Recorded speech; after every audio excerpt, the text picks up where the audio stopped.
अस्सलामुअलैकुम नाजरीन, इस वीडियो के शुरुआत में हम देखते हैं जंगल में बालिब अकंजी सिपाहियों के साथ घोड़ा दौड़ा रहे होते हैं और वो सब मुसलसल आगे बढ़ते ही चले जाते हैं। कुस्तुनतुनिया में नुतरस हलीना के पास जाता है तो हलीना एक पुतले को देखते हुए कहती है, अजीम कुस्तुनतिनोस हमारे शहर और हमारी सल्तनत का बानी। इसे कैसे मालूम हो सकता है कि इसने जो सल्तनत बनाई थी वो दुनिया पर हुक्मरानी करेगी? जवाबन नुतरस कहता है, और इसे क्या मालूम कि एक छोटे से शहर में आबाद होना और फिर अपनी शान शौकत खो देना। हलीना पूछती है, क्या आपने उनसे मुलाकात की? तो नुतरस कहता है, मैं उन सबसे एक एक करके मिला हूँ। हलीना पूछती है, क्या कोई मसला है? नुतरस कहता है, नहीं। उसके बरक्स उनके दिल में लामहदूद वफादारी है, आपके लिए, सिर्फ और सिर्फ आपके लिए। तो हलीना कहती है, अब वक्त आ गया है कि मेरे बेटे को सच का सामना करना पड़े, है ना? यह सुनकर नुतरस कहता है, इसमें कोई शक नहीं। वो देखेगा कि ताकतवर बाज़ंतीनी हुक्मरान नहीं हो सकता आपकी हिमायत के बगैर। इधरनी में आगे बढ़ते हुए इसहाक और जानदारली आमने सामने आ जाते हैं। जानदारली को परेशान देखकर इसहाक पूछता है, क्या आप ठीक हैं? तो जानदारली कहता है, अल्लाह का शुक्र है मैं ठीक हूँ। तो इसहाक कहता है, मैं सुबह दारुल हुकूमत किया, ताहम कुछ नहीं हो सका,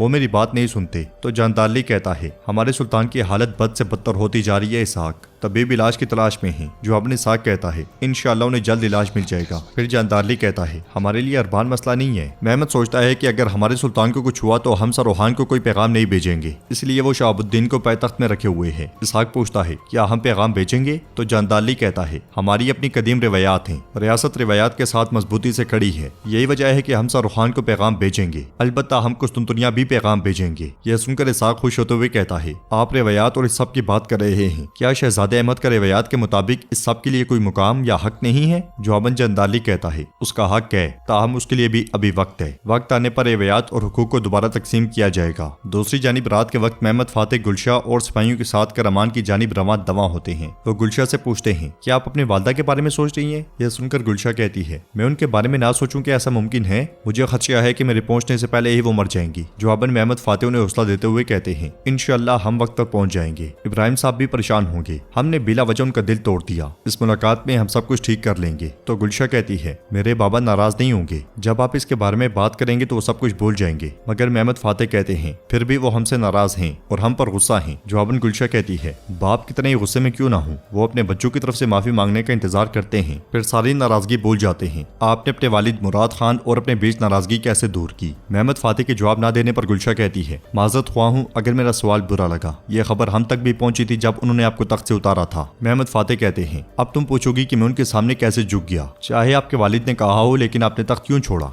ऐसा है ना, जब इंसान ये महसूस करे कि क्या सही है, तब वो किसी भी दुनियावी चीज की तमन्ना नहीं करता। मैं उनके सामने झुका क्योंकि मैंने उन्हें सही रास्ते पर देखा। मैंने सब कुछ अपने रजामंदी से किया, वरना बहुत सारे बेगुनाहों का खून बहाया जाता, भाई आपस में लड़ते। मैंने सिर्फ इसलिए हथियार नहीं फेंके क्योंकि मेरे मुखालिफ मेरे बाबा थे। अगर वो गलत होते तो मैं कभी भी उनके सामने ना झुकता। मैं शर्मिंदा होने के बजाय गिरने को तरजीह दूंगा। तुम एक ऐसी औरत हो जो रिवायात से बाखबर है, क्या तुम अपने वालिद के हर फैसले पर अमल करती हो, ये सोचे बगैर कि क्या सही है और क्या गलत? तो गुलशाह कहती है, आखिरकार वो वालिद ही हैं, मेरे शहजादे यही सबसे मजबूत सहारा होता है, उनके फैसलों के खिलाफ सवाल करना दुरुस्त नहीं। तो महमद फातेह कहते हैं, अगर उनका फैसला गलत है जिससे मजलूम के हुकूक मजरू होते हैं, तब तुम्हें उनकी हिमायत नहीं करनी चाहिए, चाहे कोई भी हो, हमेशा हक का साथ देना चाहिए। ये सुनते साथ ही गुलशाह सोच में पड़ जाती है। उधर सराय में महमद फातेह को मारने के इंतजामात हो रहे होते हैं। रुस्तम अपने सिपाहियों से कहता है, वो जल्दी पहुंच जाएगा, हम उससे पहले कुछ नहीं करेंगे जब तक गुलशाह खातून यहाँ नहीं आती। कोई खुद को जाहिर ना करे जब तक कि मैं इशारा ना दूं। गुलशाह खातून को नुकसान नहीं पहुंचना चाहिए। ये सुनते साथ ही पूरा सराय खाने पीने में और टहलने में मशगूल हो जाता है। नाजरीन, इसके बाद हम देखते हैं कुस्तुनतुनिया में शहंशाह के सामने सेनेटर्स बैठे होते हैं। हलीना और नुतरस भी शहंशाह के साथ खड़े होते हैं। शहंशाह कहता है, मैं बाज़ंतीन की गलियों में घूमता रहा, शहंशाहों की कब्रों की ज़ियारत की, मैंने बेघर लोगों के साथ अपना खाना बांटा, ये बताए बगैर कि मैं कौन हूँ। मैंने अपनी रियाया की बातें सुनी, फिर मैंने कब्रों में अपने मुबारक लोगों को सुना। उन सब ने मुझे एक बात बताई, बाज़ंतीनी सल्तनत को खत्म करने वाली चीज मुसलमान या कैथोलिक नहीं होंगे, बल्कि बाज़ंतीनी सल्तनत को खत्म करने वाली चीज उसके रईसों की ना खत्म होने वाली अयाशियां होंगी। हलीना के इशारे पर एक सेनेटर कहता है, हम लालची नहीं है, इज्जत माब, हम अपने गुलामों के पेट भरने वाले और बाज़ंतीनी सल्तनत को मजबूत रखने वाले सबसे बड़ी ताकत हैं। यह सुनकर शहंशाह कहता है, बाज़ंतीनी सल्तनत तुम्हारे बगैर भी कायम रह सकती है। हलीना के इशारे पर एक और सेनेटर बोल पड़ता है, अगर हम यहाँ नहीं रहे तो कोई नौकर ताजिर या गाँव वाला नहीं रुकेगा, अगर हम नहीं रहे तो उनसे काम करवाने वाला कोई नहीं होगा। फिर एक और कहता है, सब कुछ खत्म हो जाएगा। बारी बारी शोर बढ़ता जाता है। वो शहंशाह के खिलाफ बोलने लगते हैं। तो शहंशाह गुस्से से कहता है, बस बहुत हो गया, मैं तुम सबसे आपसे आखिरी कुर्बानी देने की दरख्वास्त करता हूँ हमारी सल्तनत के मुस्तकबिल के लिए। तुम सबके पास जो कुछ है उसे बांटोगे।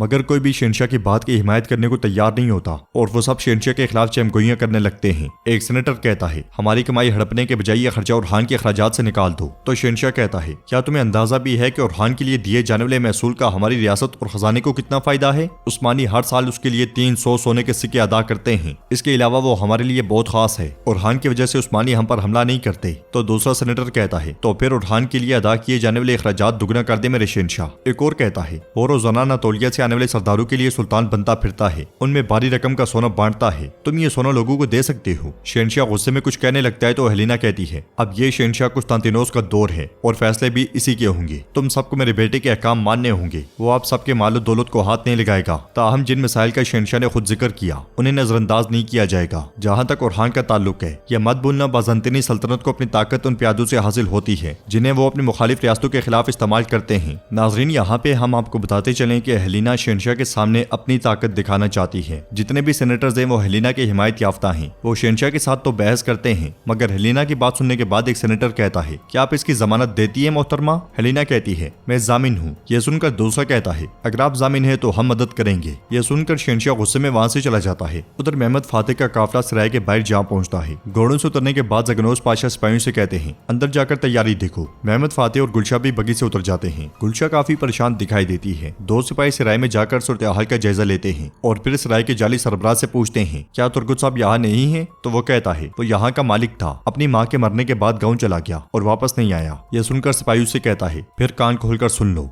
रोहान के सरदार शहजादा महमद अपनी जौजा के साथ आज रात यहाँ गुजारेंगे, किसी को खबर ना होने दो। जवाबन वो कहता है शहजादे का जो हुक्म। रुस्तम भी वहीं बैठा खाना खा रहा होता है। बाहर गुलशाह परेशान होते हुए महमद फातेह से कहती है हमें यहाँ नहीं ठहरना चाहिए। तो महमद फातेह कहते हैं आसपास काफिले के लिए कोई और जगह नहीं है गुलशाह। मगर गुलशाह कहती है मैं जाना चाहती हूँ, हमें यहाँ नहीं रुकना चाहिए। ये कहते साथ ही वो वहाँ पे खड़े एक शख्स की जानिब देखने लग जाती है। महमद फातेह भी उसकी जानिब देखने के बाद जगनोज पाशा को इशारा करते हैं। अदरनी में सुल्तान मारा से कहते हैं वक्त आ गया है कि बादशाह मुराद असल बादशाह अल्लाह की तरफ लौट जाए और अब जोर से सच की तरफ और फानी से अपनी जिंदगी की तरफ लौटने का वक्त है। यह सुनते साथ ही मारा परेशान होते हुए सुल्तान के पास बैठ जाती है और कहती है अनातोलिया के नामवर तबीब रास्ते में हैं। मैंने अपने वालिद से भी कहा है कि सुरबिया की सरजमीन के तमाम बेहतरीन तबीब यहाँ भेज दें। इंशाल्लाह तबीब आ जाएंगे और आप ठीक हो जाएंगे। यह सुनकर सुल्तान मुराद कहते हैं मैं जुदा नहीं हो रहा बल्कि मुलाकात करने जा रहा हूँ। मेरी मौत करीब है, अलबत्ता मैं नहीं चाहता कि अपने रब के हुजूर अपने गुनाहों के साथ पेश हो जाऊं। मैं तुमसे राजी हूँ मारा, क्या तुम मुझसे राजी हो? तो मारा रोते हुए कहती है मैं राजी हूँ सुल्तान, मैं राजी हूँ। सुल्तान मजीद कहते हैं उस्मानिया से तुम्हारी वफादारी के बारे में मैंने कभी शक नहीं किया। ये कहते साथ ही सुल्तान बमुश्किल उठकर बैठते हैं और मारा खतून से प्यार करते हुए कहते हैं मेरी तुमसे एक आखिरी ख्वाहिश है, तुम सिर्फ मेरी बीवी नहीं बल्कि मेरी आंखें और कान मेरी उम्र भर की हमसफर रही, मेरी मुश्किलात का इलाज रही। तो मारा कहती है आपने मुझ पर भरोसा किया सुल्तान, आप चाहते थे कि मैं दूसरी रियासतों में जाकर बात करूं, आपने हमेशा मेरे साथ अच्छा सलूक किया। सुल्तान कहते हैं और तुमने मुझे दिखाया कि तुम्हारे लिए मोहब्बत और मेरा भरोसा रहेगा नहीं गया। मारा मेरी बात अच्छी तरह सुनो, मैं जानता हूँ कि तुम्हारे और हलीमा के ताल्लुकात कभी अच्छे नहीं रहे। मैं जब इस फानी दुनिया से कूच करूंगा मेरे अहमद के बारे में यह कभी मत भूलना कि वो सिर्फ हलीमा का बच्चा नहीं है बल्कि मेरा भी बेटा है। मैं अपने अलाउद्दीन की हिफाजत नहीं कर सका,